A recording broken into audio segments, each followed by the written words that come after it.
Hello, viewers and subscribers.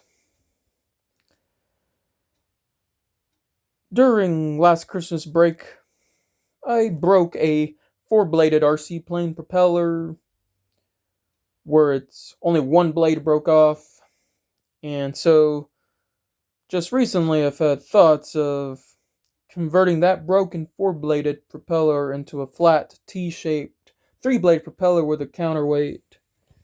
And as you see, having the counterweight replace the blade that broke off already. And what triggered my thoughts of this kind of propeller modification is, on the internet, I've seen where it's like something about articles and or pictures or videos of those that have broken a two-bladed propeller on a real airplane or RC airplane, and they convert them into single-bladed with a counterweight on the other side. And those individuals who have done that have shown that they got their single-blade propeller setups to work successfully. And also want to mention that, as you see, while I already did attempt to get this propeller modification going, I did already check that the balance between the counterweight and the opposing blade is balanced well. But when I've actually did some tests running, I could not really get the motor to run smoothly. And I would say that I think from my observation, if our let's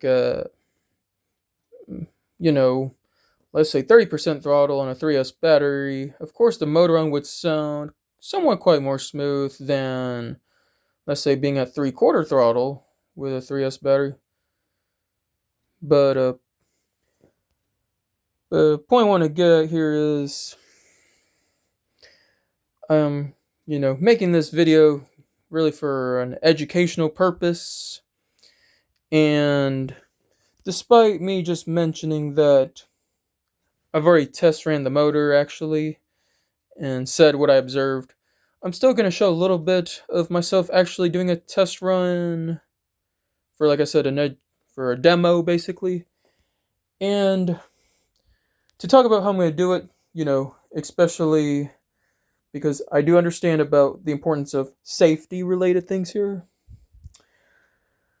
I'm going to do my best not to let the motor run a long time, of course. And maybe such as maybe up to 30 or 40 seconds maybe.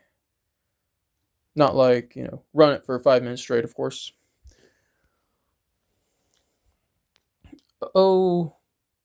Spend most of the motor running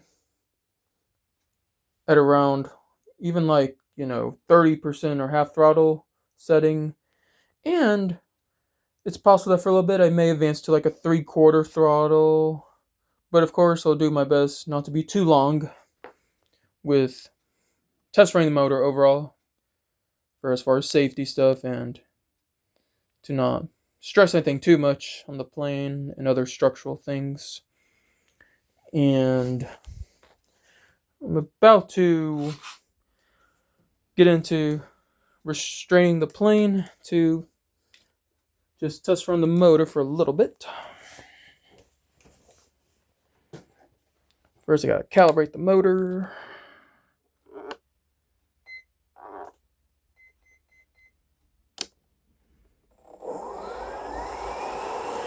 Actually, I'm kind of here at 1/4 throttle or 20% throttle, and I can kind of hear that kind of undesirable vibration there.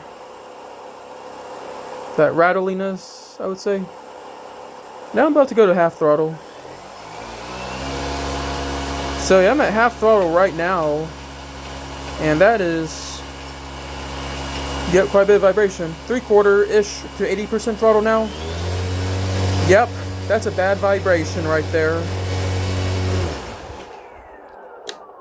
Now I'm done showing the run of the motor with that propeller setup, because I don't want to, run it too long in one time. And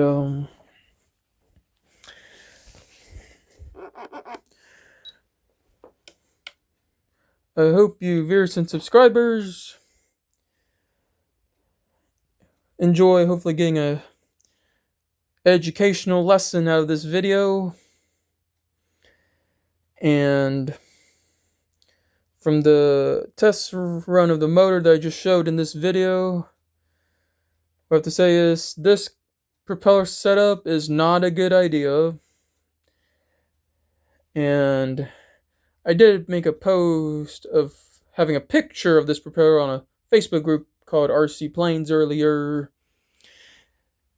And in case of maybe some of you did have a thought of a propeller setup like this, and especially if you never saw my Facebook post about it, then hopefully this would teach you a lesson that you should not get into this kind of propeller setup of